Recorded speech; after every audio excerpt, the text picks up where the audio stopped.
তোমার বাবা? হ্যাঁ। শুনলাম তোমরা একসাথে পরীক্ষা দিয়েছো 12? হ্যাঁ, আমি আর আমার বাবা একসাথে আমরা 12 ফাইনাল দিয়েছি। কোন স্কুল থেকে দিয়েছো? প্রজ্ঞ হাই সেকেন্ডারি স্কুল থেকে।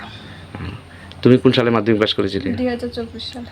তো এই বাবা যে তোমার সাথে পরীক্ষা দিয়েছে এতে তুমি আনন্দ বোধ করেছো বা গর্বিত বোধ করেছো? হ্যাঁ, অনেক। তো তোমার বাবা কি পাস করলে তোমার সঙ্গে বলে কলেজে যাবে? হুম। এতে তোমার কোনো কোনো অসুবিধা হবে না তো? না। তোমার নামটা কি? রুমা আক্তার। নমস্কার, আমি 1997 সালে মাধ্যমিক পাস করেছি।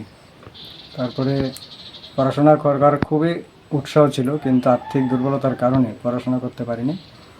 তারপরে আমি বাবার সঙ্গে কৃষিকাজের সঙ্গে যুক্ত হইলাম। এরপরে এই 2014 সালে আমি আন্ডার গ্রাজুয়েটে শিক্ষকতার কাজে নিযুক্তি পাই সরকারিভাবে। তারপরে 2020 সালের মার্চ মাসে আমাদের এই চাকরিগুলো চলে যায়। এরপরে আমি আবার সিদ্ধান্ত নিলাম যে আবার আমি ক্লাস 12 পরীক্ষা দেব, এবং পড়াশোনা করার খুবই একটা আগ্রহ মনের মধ্যে ছিল, কিন্তু আর্থিক দুর্বলতার কারণে করতে পারিনি। তারপরে ভাবলাম যে এক্ষণে যে পড়াশোনাটা আমি আবার চালিয়ে যাই। মেয়ের যে নোটগুলি আছে নোটগুলিকে ফলো করি। আমি মেয়ের সঙ্গে আমি সবসময় ফলো করতাম নোটগুলি। তারপরে একসঙ্গে পরীক্ষা দিই। কোন স্কুল থেকে পরীক্ষা দিয়েছো? প্রমোদনগর, জম্পুই জেলা মহকুমার অন্তর্গত প্রমোদনগর দ্বাদশ শ্রেণী বিদ্যালয় থেকে আমি আর্টস বিভাগ থেকে এবার পরীক্ষা দিই। একসঙ্গে দিয়েছেন? একসঙ্গে দিয়েছি, কিন্তু পাশ করব আশা করি। যদি পাশ করি তাহলে আবার আমি মেয়ের সঙ্গেই একসঙ্গে কলেজে ভর্তি হব, এবং গ্র্যাজুয়েশন কমপ্লিট করার আমার খুবই ইচ্ছা। দেখা যাক বাকিটা পরে, রেজাল্টের পরে বাকিটা।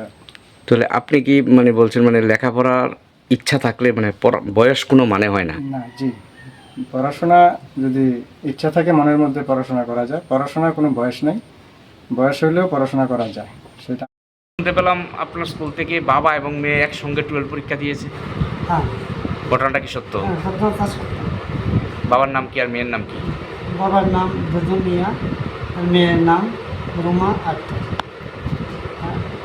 আসলে আমি খুশি বিদ্যালয়ের হেডমাস্টার বা সেন্টার সেক্রেটারি হিসেবে, কারণ এই এলাকায় আমি প্রথমবারেই দেখছি যে তারা মানে বাবা মেয়ে একত্রে পরীক্ষায় বসে সুন্দরভাবে পরীক্ষায় বসেছে, এবং ঈশ্বরের কাছে কামনা করি তারা যাতে ভালোভাবে সাফল্য লাভ করে কলেজে পড়াশোনা করতে পারে। স্যার তাহলে কি মানে একটা বিষয় এটা থেকে স্পষ্ট বোঝা যায় যে শিক্ষার ক্ষেত্রে কোনো বয়স হয় না? হ্যাঁ হ্যাঁ, শিক্ষার ক্ষেত্রে কোনো বয়স হয় না।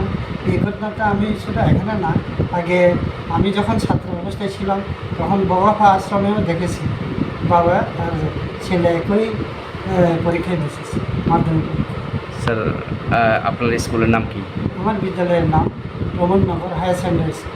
আপনি প্রধান শিক্ষক? আমি প্রধান শিক্ষক। নাম কি স্যার? আমার নাম Sunil Debbarma. Thank you sir.